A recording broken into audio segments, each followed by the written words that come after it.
আসসালামু আলাইকুম। আমার রান্নাঘরে সবাইকে জানাচ্ছি শুভেচ্ছা। আজকে আমি রান্না করব গরুর মাংস।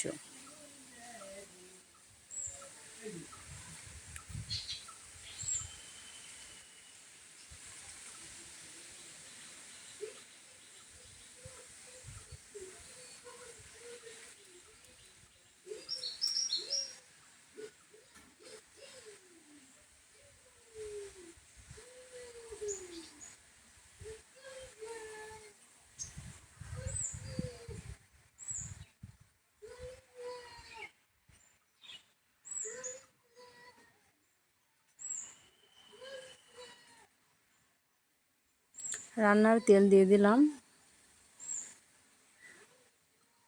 আমি আমার পরিমাণ মতন দিয়ে দিয়েছি।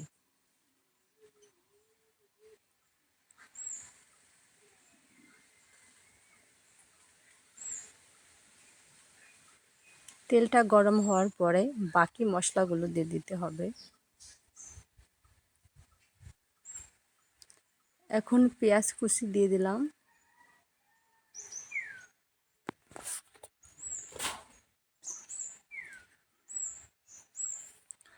পেঁয়াজটা ভালো মতন ভাজা হওয়ার পরে আর মশলাগুলো দিয়ে দিতে হবে।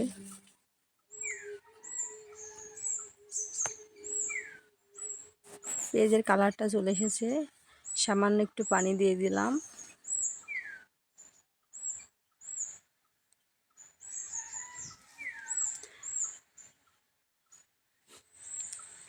এখন আমি আগে থেকে ব্লেন্ডার করে রেখেছিলাম সেই মশলাগুলো দিয়ে দিব।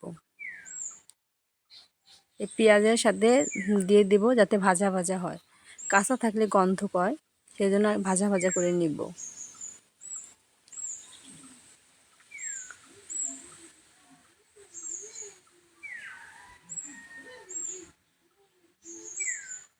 রসুন বাটা দিয়ে দিলাম,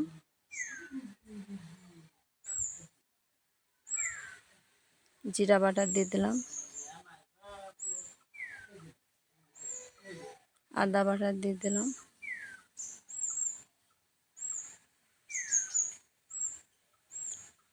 একটু ভালোভাবে ভাজা ভাজা করে নিলে কাঁচা গন্ধটা থাকে না। সামান্য একটু আমি পানি দিয়ে দিয়েছি, সেটা আপনাদের দেখাতে পারিনি, মানে সামান্য একটু পানি। এখন গুঁড়া মশলাগুলো দিয়ে দিব। মরিচের গুঁড়া, হলুদের গুঁড়া,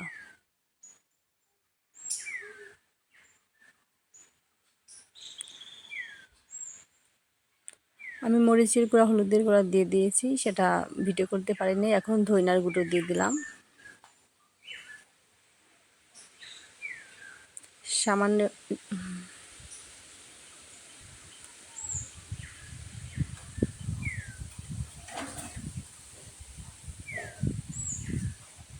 সামান্য একটু পানি দিয়ে দিলাম।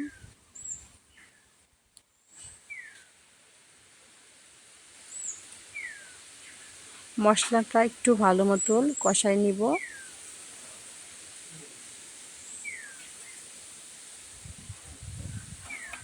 মশলাটা ভালো মতন কষালে তরকারি রান্নাটা অনেক খেতে টেস্টি হয়। দুইটা কাঁচামরিচ দিয়ে দিলাম। কাঁচামরিচ দিয়ে দিলে তরকারির কালারটা সুন্দর হয় এবং খেতেও খুব মজা লাগে। এখন কিছুক্ষণের জন্য ঢেকে রাখবো।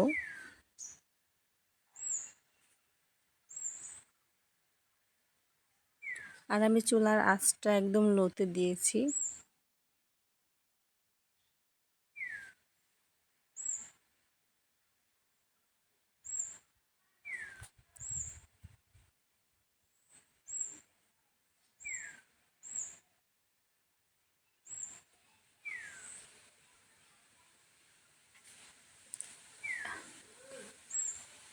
এখন গরুর মাংসটা দিয়ে দিব। ওকে,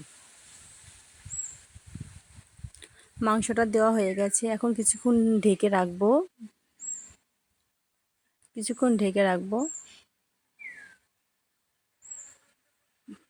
কিছুক্ষণ এইভাবে মাংসটা ভুনাবো।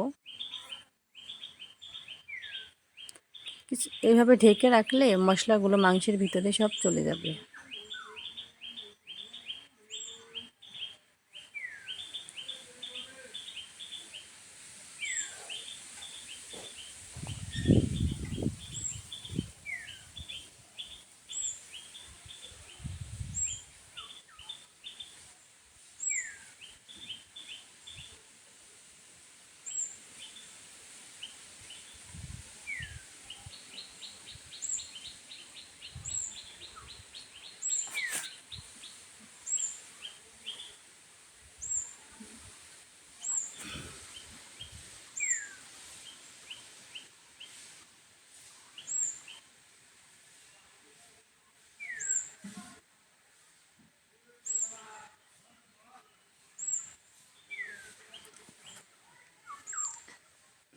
এখন আমি ঝোলের জন্য পানি দিয়ে দিব।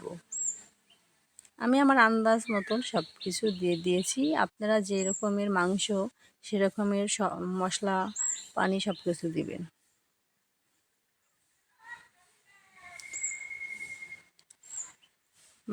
মাংসের ভিতরে মশলা খুব ভালো মতন চলে গেছে। এখন আমি ঝোলের জন্য পানি দিয়ে দিব।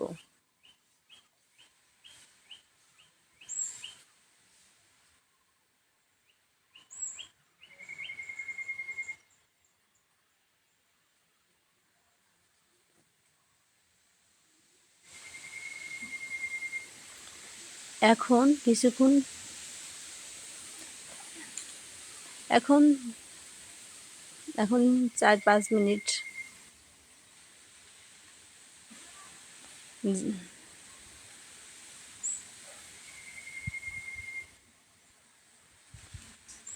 এভাবে ঢেকে রাখবো। চুলার আঁচটা একটু বাড়িয়ে দিব।